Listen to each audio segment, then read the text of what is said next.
आइए कालिका पुराण के अगले अध्याय पर चलते हैं। मार्कंडेय जी बोल रहे हैं, इसके बाद उस श्रेष्ठ राजा जनक ने महर्षि गौतम के द्वारा मनुष्योचित विधि से उस बालक के संस्कार संपन्न कराए। वह मनुष्य का सिर अपने सिर पर धारण किए हुए था, इसीलिए मुनियों में श्रेष्ठ गौतम ने उसका नाम नरक रखा। उसके केशांत मुंडन के पर्यंत अन्य संस्कार उन मुनि ने ऋग्वेद, यजुर्वेद एवं सामवेद के द्वारा शास्त्र विधि से संपन्न कराया। उस राजा के घर वे नरक नामक पृथ्वी का पुत्र दिनों दिन विशेष शोभा को धारण कर शरद ऋतु के चंद्रमा के समान बढ़ने लगा। वह राजा स्वयं उस बालक को मानवीय भावनाओं से युक्त कराते थे तथा उन्होंने गौतम ऋषि के पुत्र बुद्धिमान शतानंद द्वारा उसे नित्य क्षत्रियोचित एवं मनुष्योचित भावनाएं ग्रहण कराई। उसी प्रकार पृथ्वी देवी भी धात्री के वेश में उस पुत्र को नियंत्रित कर मानवीय शुभ चरित्रों को ग्रहण कराती थी। ज्यों ही पुत्र उत्पन्न हुआ त्यों ही स्वयं पृथ्वी ने भी माया से मनुष्य रूप धारण कर राजा के अंतःपुर में प्रवेश किया। वहां प्रवेश कर वह देवी राजा की अनुमति से कात्यायनी नामक एक प्रौढ़ा के रूप में उसकी धाय बन गई। जब तक उस बालक की 16 वर्ष की अवस्था नहीं हो गई तब तक स्वयं उसका पालन करती हुई वह संयम उचित नीतिपूर्ण व्यवहार ग्रहण कर आती रही। वह पृथ्वी का बेटा नरक दिनों दिन विकास करता हुआ महात्मा जनक के सभी पुत्रों से आगे निकल गया, क्योंकि शरीर से, पराक्रम से, रूप से, बल से, धनुष विद्या तथा गदा चलाने की कला से उसने राजकुमारों को पीछे छोड़ दिया था। वह शास्त्रार्थ में कुशल तथा धनुर्वेद में प्रवीण था। 16 वर्ष की अवस्था में ही वह अन्य वीरों के लिए दूरदर्श हो गया। विदेह के स्वामी जनक उसके महान बल और पराक्रम तथा अपने पुत्रों को उससे हीन देखकर बहुत प्रसन्न नहीं हुए। प्राचीन काल में उस राजा की यह बुद्धि हो गई कि समय आने पर यह महान वीर नरक मेरे पुत्रों को हराकर मेरा राज्य ग्रहण कर लेगा। अंतःपुर में जब राजा सभी पुत्रों के साथ क्रीड़ा करते रहते तो वह नरक को देखकर बहुत प्रसन्न नहीं होते थे। पृथ्वी देवी ने उन राजा जनक की उस बुद्धि को जान लिया, किंतु राजा के उसके प्रति बदले हुए भाव को देखकर महारानी को आश्चर्य हुआ। एक बार महारानी ने विदेह के अधिपति राजाओं में श्रेष्ठ अपने पतिदेव महान आत्माओं वाले राजा जनक से पूछा, हे नाथ, मैं आपसे कुछ पूछती हूँ। यदि आपके लिए कोई रहस्य की बात ना हो और यदि आपको मेरे ऊपर कृपा हो तब उसे आप मुझसे कहिए। जब सभी बच्चे आपके सामने विहार करते रहते हैं उस समय आप नरक को देखकर दुखी दिखाई देते हैं। वह प्रसंग रात दिन बहुत अधिक आश्चर्य को पड़ाता है। सदैव मुझे संशय और भय भी नहीं छोड़ते। यह रूपवान, पराक्रमी, नीति एवं नम्रता में कुशल, विशेष बुद्धिमान, महाबली, अन्यों द्वारा न जीते जाने योग्य आपका पुत्र नरक आपको क्यों नहीं अच्छा लगता? मैं उसे जानना चाहती हूँ। यदि उचित हो तो मुझसे कहिए। उस प्रिया रानी की बात को सुनकर क्षण भर चुप रहकर राजा रानी से ये वाक्य बोले, हे प्रिय, जो तुम्हारे द्वारा इस समय मुझसे पूछा गया है उसे मैं तुम्हें 3 महीने बीतने के बाद कहूँगा। समय की प्रतीक्षा करो। किसी देवता के साथ मेरा गुप्त समझौता है, इसीलिए इस समय मैं इस रहस्य के विषय में तुमसे कुछ नहीं कहूँगा। पत्नी के साथ एकांत में जब राजा का यह संवाद हो रहा था उस समय मनुष्य स्त्री रूप में धात्री बनी पृथ्वी ने उसे सुना। राजा और महारानी दोनों के वार्तालाप को तथा राजा द्वारा महारानी को दिए गए 3 महीने के समय को पृथ्वी ने सुना। उस समय नरक के प्रति उदास राजा के 3 माह बीत जाने पर इसके 16 वर्ष पूरे हो जाएंगे। तब राजा महारानी से उस रहस्य को कहेंगे। उस समय वह रहस्य मुझे भी ज्ञात हो जाएगा। जगत को धारण करने वाली उस पृथ्वी देवी ने अपने पुत्र के प्रति इस प्रकार विचार कर अनायास उपस्थित अवसर को पाकर अपने कर्तव्य का इस प्रकार निश्चय किया। तब एकांत में गौतम ऋषि के सहित उस राजा जनक के पास पहुंचकर यशस्विनी पृथ्वी देवी ने अपने पुत्र के लिए ये कहा, हे निष्पाप, मेरे द्वारा जो वचन दिया गया था उसका आपके द्वारा पालन किया गया है। मेरे इस नरक नामक विनम्र पुत्र का आपने पालन किया है। युवावस्था को प्राप्त यह पुत्र आपके द्वारा नीति में नियोजन किया गया। आपकी कृपा से ही मेरा यह पुत्र आपके घर में सुख से बड़ा हुआ। पहले के वादे के अनुसार मैं अपने पुत्र को ले जाऊंगी। मैं नरक के व्यवहार के प्रति तुम्हारे भय को जानती हूँ। पुरोहित के सहित आपके द्वारा वचन की रक्षा हो, इसलिए मैं गुप्त रूप से उसे ले जाऊंगी। हे राजन, इस संबंध में आप कष्ट ना करें। आगे मार्कंडेय जी बोल रहे हैं, विदेह के अधिपति राजा जनक से ऐसा कहकर जगत का पालन करने वाली पृथ्वी देवी उनके देखते ही देखते वहीं अंतर्धान हो गई। राजा भी पृथ्वी द्वारा अपने प्रति कहे वाक्यों को स्वीकार कर जहां वे प्रत्यक्ष हुई थी उस स्थान पर पुरोहित के साथ गए। इसके बाद एक बार माया से मनुष्य का रूप धारण कर पृथ्वी देवी ने उस महान आत्मा वाले की धाय के रूप में गुप्त रूप से नरक से कहा कि हे महान भुजाओं वाले, मेरी तुम्हारे साथ गंगा स्नान के लिए जाने की इच्छा हो रही है। हे बेटे, यदि तुम चलो तो मैं आज ही तुम्हारे साथ रथ से चलूंगी। नरक ने बोला, हे माता, मैं पिता की आज्ञा के बिना तुम्हारे साथ नहीं जाऊंगा। उनकी आज्ञा प्राप्त कर ही मैं गंगा स्नान के लिए तुम्हारे साथ जाऊंगा। तब पृथ्वी बोल रही हैं, ये राजा जनक तुम्हारे पिता नहीं हैं। तुम्हारे पिता तो समस्त जगत के जो स्वामी हैं वे हैं। मेरे साथ गंगा तट पर चलकर उनको देखो। हे पुत्र, जिन्हें तुम पिता समझ रहे हो, ये तुम्हारे पालन करता हैं। ये तुम्हें राज्य नहीं प्रदान करेंगे। हे तात, जो तुम्हारे वृद्धि में सहायता देने वाले हैं, उन अपने वास्तविक पिता को तुम प्राप्त करो। हे पुत्रक, इस संबंध में जो मेरा रहस्य है उसे मैं गंगा तट पर ही तुमसे कहूंगी, अन्यथा रहस्य भेदन हो जाएगा। तब धाय के वचन से नरक में विश्वास उत्पन्न हो जाने पर वह अपनी इच्छा से वाहन को छोड़कर पैदल ही गंगा तट पर गया। इसके बाद गंगा तट पर पहुंचकर तथा अपने पुत्र को विधि पूर्वक स्नान कराकर पृथ्वी ने उसे अपना यथार्थ रूप दिखाया। जगत को उत्पन्न करने वाली पृथ्वी ने अपने उस महामय मनुष्य रूप को छोड़कर नील कमल की पंखुड़ियों के समान श्याम, सभी अंगों से सुंदर, सभी लक्षणों से युक्त, अनेक आभूषणों से सुशोभित अपने सुंदर वास्तविक रूप को स्वकीय नरक नामक पुत्र को दिखाया। पृथ्वी ने इसके पहले ही घटी हुई समस्त कथा जो उस पुत्र से कहा, जिससे परस्पर विश्वास उत्पन्न हो गया।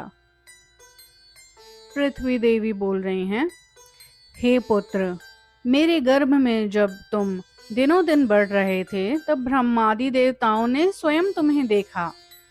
तब रजस्वला अवस्था में पृथ्वी से उत्पन्न महात्मा विष्णु का यह पुत्र आसुरी भाव को प्राप्त कर हम सबको मार डालेगा, इस चिंता से युक्त हो देवताओं ने यह षड्यंत्र किया कि यह गर्भ से उत्पन्न न हो तथा सदैव गर्भ में ही रहे। हे पुत्र, देवताओं के उस कुविचार के कारण तुम बहुत युगों तक दुख उठाते हुए मेरे गर्भ में ही रहे। मैं तुम्हारे धारण करने के कारण मृतक तुल्य हो गई। उस समय मैं सनातन भगवान विष्णु की शरण में गई। तुम भगवान नारायण के वचनानुसार उत्पन्न हुए। हे पुत्र, मेरे इस वचन को तुम सत्य और निश्चित मानो। इसे सुनकर भी उस नरक नामक पुत्र को जब आश्चर्य नहीं हुआ, तब स्वयं पृथ्वी देवी ने जिस प्रकार उस विदेह राज जनक के यज्ञ भूमि से उत्पन्न हुआ तथा इस संबंध में पृथ्वी और जनक के बीच जो वादा हुआ और जिस प्रकार मनुष्य रूप धारण कर वह उसकी धात्री बनी थी, अपने पुत्र महात्मा नरक को सब कह दिया। इसके बाद पृथ्वी ने पुनः जब नरक से इस प्रकार की बातें कहीं, तो उनके वचनों को सुनकर थोड़ा संशय युक्त हो नरक ने कहा, यदि इस प्रकार तुम्हारी कथा अनुसार मेरे पिता भगवान विष्णु हैं तथा माता तुम पृथ्वी देवी हो, तो मुझे विश्वास दिलाने के लिए स्वयं भगवान विष्णु ही पधारे। हे शुभ स्वरूपा पृथ्वी, यदि स्वयं वह लोक के स्वामी भगवान विष्णु मुझसे कहे कि मैं तुम्हारा पिता हूँ तथा ये तुम्हारी माता हैं, तब मैं तुम्हारे वचन का विश्वास करूं। तुम्हारे द्वारा धात्री के मनुष्य रूप में मेरा पालन किया गया है। यदि वह तुम्हारा रूप है तो मैं तुम्हारे उस रूप को देखना चाहता हूँ। पृथ्वी देवी बोली, हे पुत्र, मैं जानती हूँ कि मैं तुम्हारी माता हूँ। मैं जगत का पालन करने वाली पृथ्वी देवी हूँ। मेरा ये रूप जो सभी देखते हैं वह मिट्टी का बना हुआ है। तुम्हारे पिता अविनाशी, अच्युत, जगत के पालन करता भगवान नारायण हैं, जिन्होंने वाराह रूप धारण किया था। प्राचीन काल में उनके द्वारा ही तुम्हारा मेरे गर्भ में आधान किया गया तथा तुमने मेरे गर्भ में निवास किया। समय आने पर तुम्हारा जन्म हुआ एवं इन राजा जनक द्वारा तुम पाले गए हो। पृथ्वी देवी के उपयुक्त वचनों को सुनकर हर्ष और शोक दोनों से ही भरकर नरक पृथ्वी देवी से इस प्रकार बोला, मैं पहले से किसी माता को नहीं जानता और तुम माता मैं हूँ ऐसा कह रही हो। इसी प्रकार तुम्हारे पिता विष्णु हैं यह कह रही हो, जबकि मैं किसी पिता को भी नहीं जानता। मैं तो विदेह राजा जनक को ही अपना पिता तथा सुमति नाम वाली उनकी पत्नी को ही अपनी माता जानता हूँ। उनके सभी पुत्र मेरे भाई तथा सीता मेरी बहन है। महारानी सुमति मेरी माता है। यही निरंतर संसार जानता है। अब तक जो तुमने प्रौढ़ा स्त्री का रूप धारण कर मेरी धाय का कार्य किया, वह सब तुमने मुझे झूठा दर्शाया है।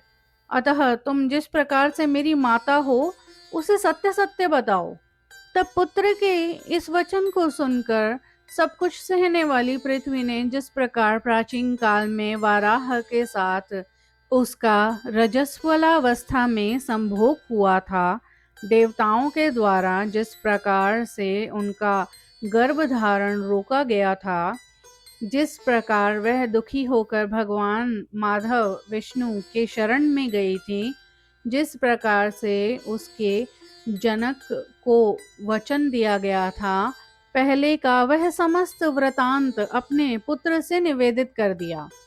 Question time. तो ऋषिगण पूछ रहे हैं, प्रभु विष्णु द्वारा यह वचन क्यों दिया गया कि महात्मा राम द्वारा रावण के मारे जाने पर ही तुम्हारा पुत्र उत्पन्न होगा? इस विषय में हमें महान संशय है। हे गुरु, आप सदैव हमारे उपदेश देने वाले हैं, अतः इन संशयों को आप दूर कीजिए। तो मार्कंडेय जी बोल रहे हैं, हे द्विजसत्तमो, रावण आदि मांसाहारियों के भार से पीड़ित हो पृथ्वी 5 योजन नीचे चली गई थी। यह वाराह के वीर्य से तथा पृथ्वी के गर्भ से उत्पन्न होने वाला पुत्र भी महाराज दशानन की ही भांति होगा। तब वह पृथ्वी भार से आक्रांत हो बहुत अधिक नीचे चली जाएगी। यह विचार कर विष्णु और प्रभु विष्णु द्वारा रावण के मारे जाने के बाद का समय दिया गया। पृथ्वी का भार कम करने के निमित्त ही यह वचन दिया गया था। हे महाभाग वाली, तुम्हारे पूर्व पहले के रूप को देखकर तथा जगत गुरु भगवान विष्णु के वचन के आधार पर श्रद्धा उत्पन्न हो जाने पर ही मैं तुम्हारे समझौते का निर्वाह करूंगा। पुत्र की उपर्युक्त बात को सुनकर पृथ्वी ने उसके सामने ही अपने पहले महामय मनुष्य रूप को ग्रहण कर लिया। जिस कात्यायनी के रूप को धारण कर उसने नरक का पालन किया था, उसी को धारण करके उसने अपने पृथ्वी शरीर को छोड़ दिया। इसके बाद जब कात्यायनी रूप वाली धाय को देखकर नरक ने उससे राजा के भवन में जो घटनाएं घटी थी उसका वृतांत पूछा।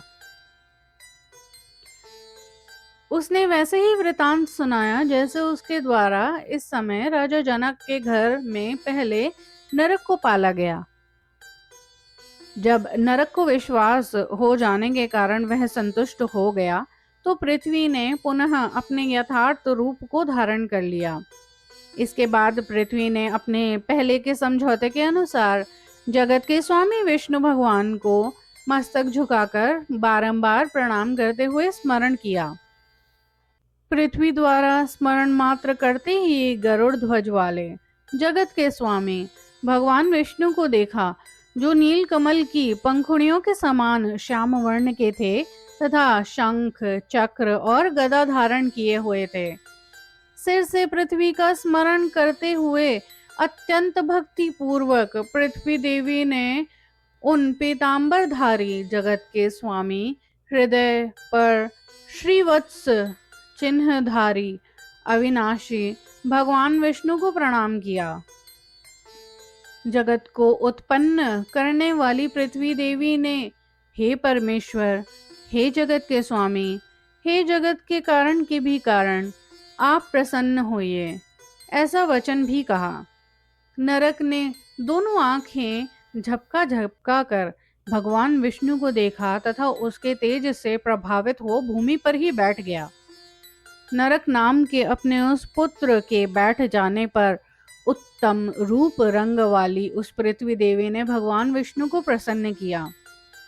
पृथ्वी देवी द्वारा प्रसन्न किए जाने पर अविनाशी नारायण विष्णु ने शंख के अगले भाग से नरक नामक पुत्र का स्पर्श किया। श्री विष्णु द्वारा स्पर्श किए जाते ही वह नरक अत्यंत दर्शनीय हो गया तथा उनके देखने मात्र से ही वह उत्साहवान एवं बलवान हो गया। नरक ने उठकर भगवान नारायण, जो हरि और गोविंद भी हैं, उन्हें भक्ति पूर्वक बार बार प्रणाम किया। विश्वास हो जाने के पश्चात उस वीर ने परम भक्ति युक्त हो उन महाभागशालिनी पृथ्वी देवी को प्रणाम करते हुए नमस्कार किया तथा अंजलि बांध सामने खड़ा रहे और भयवश कुछ नहीं बोला। पृथ्वी देवी ने उस बालक के निमित्त भगवान विष्णु से याचना किया कि हे देवताओं के भी देवेश, आप प्रसन्न होइए तथा पूर्व निर्धारित वचन का पालन कीजिए। हे जगतपति, आपके द्वारा मुझे यह पुत्र प्रदान किया गया था, यह मेरा सर्वस्व है। इसके लिए आपने प्रतिज्ञा पूर्वक जो वचन दिया था, अब उसका पालन कीजिए। भगवान बोल रहे हैं, आपने अपने पुत्र के निमित्त जो कुछ मुझसे मांगा था वह सब पहले ही मेरे द्वारा आपको तथा आपके पुत्र के लिए राज्य के रूप में प्रदान किया गया है। ऐसा कहकर जगत के स्वामी भगवान विष्णु नरक नामक उस पुत्र को लेकर पृथ्वी के सहित गंगा नदी में प्रवेश कर गए। वे जल में प्रवेश करके क्षण भर में प्राज्ञ ज्योतिषपुर को चले गए, जो काम रूप प्रदेश के मध्य भाग में स्थित है तथा जहाँ की स्वामिनी कामाख्या देवी हैं। वह स्थान अपने राज्य के रूप में स्वयं शिव द्वारा गुप्त रूप से सुरक्षित रखा गया था तथा उसे बलवान, क्रूर तथा मूर्ख किरातों से बसाया गया था।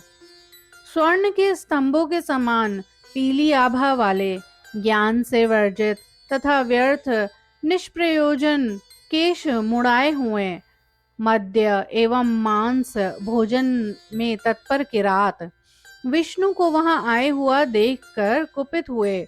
उन किरातों को भगवान विष्णु ने देखा। वहां उनका स्वामी एवं पराक्रमी स्वर्ण स्तंभ कि आभा के समान पीताभ तथा जलती हुई अग्नि की भांति शोभायमान घटक नाम का किरात था। वह महती चतुरंगिनी सेना से युक्त होकर क्रोधपूर्वक जगत के स्वामी भगवान विष्णु तथा महान बलशाली नरक के समीप पहुंचा। अविनाशी भगवान विष्णु के पास किरातों के सहित पहुंचकर उस किरात राजा घटक ने उन पर बाणों की वर्षा करी। विष्णु ने भी उससे श्रेष्ठ बलशाली अपने पुत्र नरक को उस किरात राज से युद्ध करने के लिए भेजा। वहां नरक ने भांति भांति के शस्त्रास्त्र संचालन में सक्षम उन बलवान किरातों के साथ बहुत समय तक युद्ध किया।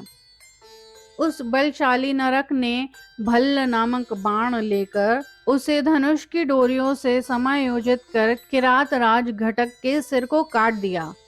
क्रोधित हो उस वीर ने जिस प्रकार सिंह हाथियों को मार डालता है, उसी प्रकार मुख्य मुख्य किरातों तथा बहुत से उनके सेनापतियों को मार डाला।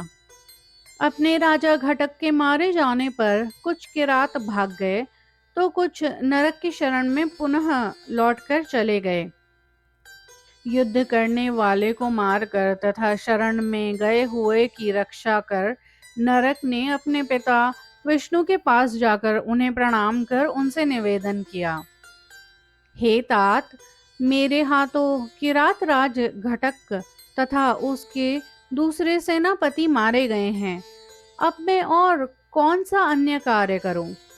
इस पर भगवान बोल रहे हैं, तुम दिक्करवासिनी देवी, शिव के अंतर में वास करने वाली देवी के स्थान किंवा मानसरोवर क्षेत्र में बहने वाली दिक्करवासिनी दिक्करिक नदी तथा किरातों को समाप्त करो।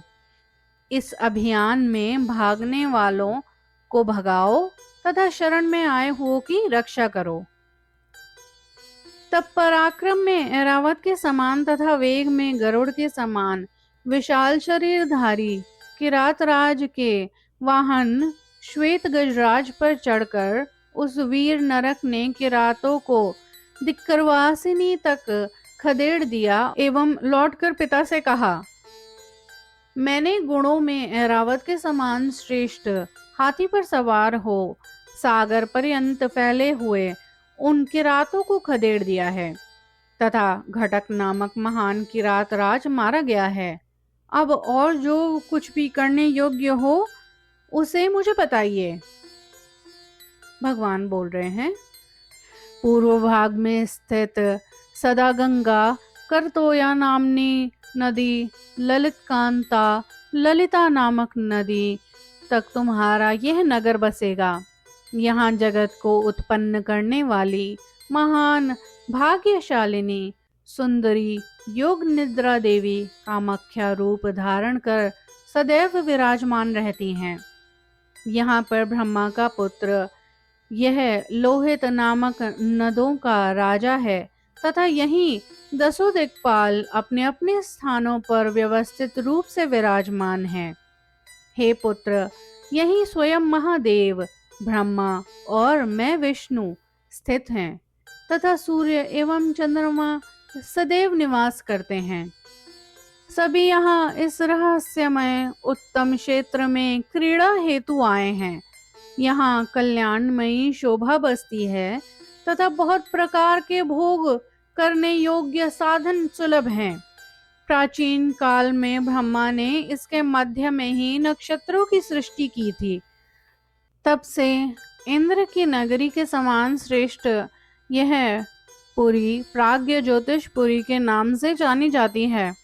हे महाबली, तुम स्वयं मेरे द्वारा अभिषिक्त हो राजा बनकर सपत्निक हो यहाँ निवास करो, तुम्हारा कल्याण हो। मार्कंडेय जी आगे बोल रहे हैं, तब ऐसा कहकर स्वयं विष्णु ने भगवान शिव की आज्ञा से सभी किरातों को पूर्व दिशा में सागर पर्यंत बसाया। पूर्व दिशा में ललिता कांता नदी की सीमा से प्रारंभ कर सागर पर्यंत किरातों को बसाया। ललिता कांता से पश्चिम में जो क्षेत्र है वह कामाख्या देवी का निवास स्थान है उस स्थान से किरातों को निकालकर वहां पर वेद शास्त्रों के जानने वाले सनातन रूप से बहुत से द्विजवर्णों को बसाया, जिससे वेदों का अध्ययन, दान आदि कर्म निरंतर चलते रहें। इस विचार से भगवान विष्णु ने वहां मुनियों को बसाया। वे सब मुनिगण वेदाध्ययन से संलग्न तथा धर्म में तत्पर रहने वाले थे। फलतः थोड़े समय में ही वह देश तब से कामरूप नाम वाला हो गया। तब भगवान विष्णु ने विदर्भ राज की माया नामक पुत्री को, जो गुणों में नरक के समान थी, अपने पुत्र के लिए वरण किया। उससे विवाह कराकर ऋषिकेश ने उसी के साथ अपने पुत्र नरक का उस नगर के राजा के रूप में अभिषेक किया। माधव ने उस नगरी को दुर्गम पर्वतों से घिरे, गिरि दुर्ग से सुरक्षित, सब ओर से समृद्धि युक्त, जल दुर्ग से रक्षित तथा देवताओं के लिए भी अजय बना दिया। किरातराज के जो भी सुंदर दांतों, बड़ी बड़ी विचित्र झूलों से सुशोभित 25,000 हाथी तथा अनेक प्रकार के रत्न और भांति भांति की सेना, अश्व और आभरण थे, नरक ने उन सब को अपने अधिकार में ले लिया। राजा के जो आभूषण, ध्वजा, आभरण आदि थे, उन्हें स्वयं भगवान विष्णु ने अपने पुत्र को प्रदान कर दिया। उसे भगवान विष्णु ने एक ऐसा रथ प्रदान किया जो तीनों लोकों में दुर्लभ था। वह रथ आधा योजन फैला हुआ था तथा लोहे के 8 पहियों से युक्त था। उसमें 1008 मन के समान तीव्र वेग वाले घोड़े जुते हुए थे तथा उसका वेदी का भाग विस्तृत था। वह सोने और विचित्र रत्नों से सुशोभित था। वह विशाल स्वर्णमय ध्वज से सुशोभित था, जिस पर वज्र का चिन्ह अंकित था। वह सोने की दंडों वाली पताकाओं से संपन्न था, जिसका कुंवर वैदुर्य मणि का बना हुआ था। वह रथ सिंह, बाघों से उत्पन्न चमड़ों से सदैव मणा तथा लोहों की जाली से ढका हुआ था। किंकणियों के समूह की मालाओं से सजा और बहुत प्रकार की मायाओं वाले सब प्रकार के आयुधों से युक्त था। उन्होंने उस नरक को सभी शत्रुओं का विनाश करने वाली ज्वाला समूह से जलते हुए अंगों वाली शत्रु रूपी बाण को जलाने के लिए अग्नि स्वरूपा शक्ति प्रदान करी। भगवान विष्णु ने इस महात्मा नरक के लिए उसके कल्याण हेतु पृथ्वी के सामने यह वादा किया, तुम अपने प्राणों पर संकट आए बिना कभी भी इस शक्ति का प्रयोग नहीं करोगे, विशेष रूप से मनुष्यों के ऊपर तो नहीं करोगे। यह विदर्भ देश की तुम्हारी सुंदर पत्नी गुणों में तुम्हारे ही समान होगी तथा तुम्हारे जीवन पर्यंत तुम्हारा साथ देगी। तुम त्रेता युग में संतान हेतु प्रयत्नशील होगे, तब द्वापर के अंत में संतान प्राप्त करोगे। हे पुत्र, यदि तुम चिरंजीवी होना चाहते हो तो कभी भी तुम्हारे द्वारा मुनियों और ब्राह्मणों से विरोध नहीं किया जाना चाहिए। महान दुर्गों में रहने वाले अपराजय राजाओं एवं देवताओं से तुम्हारा विरोध उचित नहीं है। हे पुत्र, देव सुंदरियों के साथ रहते हुए अत्यधिक सुख भोग पूर्वक तुम अपने इस काम रूप पर्वत पर चिरकाल तक निवास करो। तुम महादेवी, महामाया, जगत माता, अंबिका, कामाख्या के बिना अन्य देवताओं का पूजन नहीं करोगे। इससे भिन्न विहार करते हुए ही तुम प्राण रहित होोगे। इसलिए हे नरक, तुम प्रयत्न पूर्वक मेरे वचन का पालन करो।